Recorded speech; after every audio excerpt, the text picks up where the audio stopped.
Армысыздар, ардақты ағайындар. Біз бүгін міне Бурабай ауданына қарасты Шүйінсіз қаласының 7-ші мектеп лицейіне келіп отырмыз. Осы жерде бұқаралық спортты дамытып жүрген Жұматай Базарұлымен келіп отырмыз. Жұматай аға, сізді қош көрдік. Рахмет. Мынау жалпы бұқаралық спорт, оның ішінде мынау тоғызқұмалақ, теннис, асық ату ұлттық ойындар ғой. Осы 70 жыл бойы біз ұлттық ойынымыздан ажырап қалдық.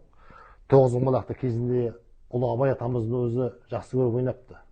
Қанша шәкіртіңіз бар қазіргі таңда? Қазіргі таңда 7-ші мектеп лицейінде осы ұлттық спорт түрлерінен, оның ішінде тоғызқұмалақтан оқушыларға дәріс беріп жатырмын. Менде 100-ден аса шәкірттерім бар осы мектепте.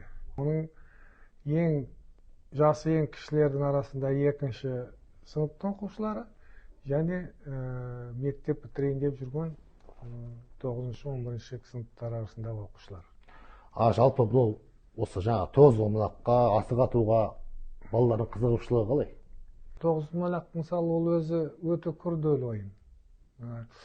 Балалар сезгеннен кейін, ары қарай күрделенгеннен кейін алып кете алмайтын сессе, ол бала бірден мынау 20-ге келуді үзеді. Бірақ таланты бар барлар алады да ары қарай жалғастырады. 5 асыққа да қызығушылық бар. 5 асықты мен 5-ші мен 11-ші сыныптардың арасында. Осы екі спорт түрінен тоғызқұмалақ та асық ойындары да қазір заңды түрлі тіркеліп аталып жатыр. Осы Совет үкіметінің тұсында осы жаңа тоғызқұмалақ, асық ату ойындары болды ма? Совет үкіметінің тұсында тоғызқұмалақ ол болды, бірақ шектеу қойылып жүрді. Бұл құмар ойын деп атады тоғызқұмалақты. Солай деп танып, шектеу қойып жүрді. Ал енді Қазақстан егемендік алғаннан кейін, әрине, жаңағы мен айтқандай спорт түріне айналып, қазіргі таңда жалпы мынау аудандық, облыстық деңгейде, республикалық деңгейлерде біріншіліктер өткізеді, және Азия, Европа, әлем кубоктарының жарыстары ресми түрде өткізіліп жүр.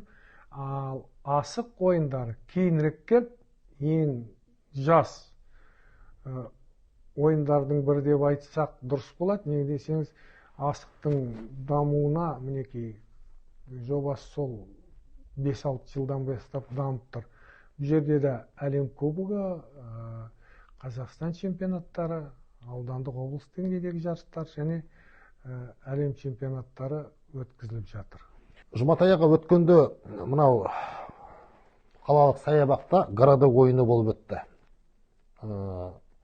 Қазан айында, қарттар мерекесіне орай. Қанша адам жиналды ол жерге? Көрші мынау Зеренді ауданынан 3 ойыншы келді. Сонда біз жалпы 10-12 ойыншы қатыстық, тек қана зейнеткерлер арасында. Бұл бұқаралық спорт тұлғасын енді жаңа ауылды елді мекендерге қолқа сап көрген жоқсыздар ма? Спартакиаданың регламенті жазылып, бүкіл ауылдық округтарға таратылған. Наурызбай ауылынан Байкенов Сайран деген ғана кісі келді, зейнеткер. Басқа ауылдық округтардан ешкім келмеді. Ал енді бір қуантарлық жағдай, бізге Көкшетаудан, Көкшетау қаласынан 15 ардагер келді тоғызқұмалақтан. Демек, ауылдық округтың әкімдері бұқаралық спортқа, яғни қарттарға көңіл бөлмейді деп ойлап отырсыз. Мынау үкімет тарағаннан кейін өзі жалпы бұқаралық спорт деген ол тоқтап қалды. Бұрын енді кеңес үкіметінде бір плюсы бар да, бұқаралық спорт жақсырақ дамыған. Неге десеңіз, мынау аудандық спартакиада өткізіп, қысқы, жазғы, сол мүгедектер арасында спартакиада өтіп, сол қорытынды жасалатын Совет үкіметінде. Бірақ оның ішінде ұлттық спорттар жоқты.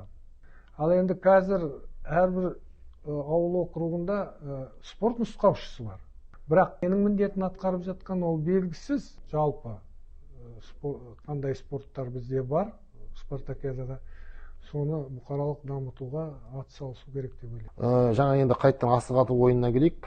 Тоғызқұмалақпен іс-сапарға жиі шығасыз, яғни ауданымыздың осы мектептің балаларын мынау Алматыға, тағы басқа қалаларға жиі апарасыз. одан жүлделі оралып жүрсүз. Каражатты кайдан табасыз ага?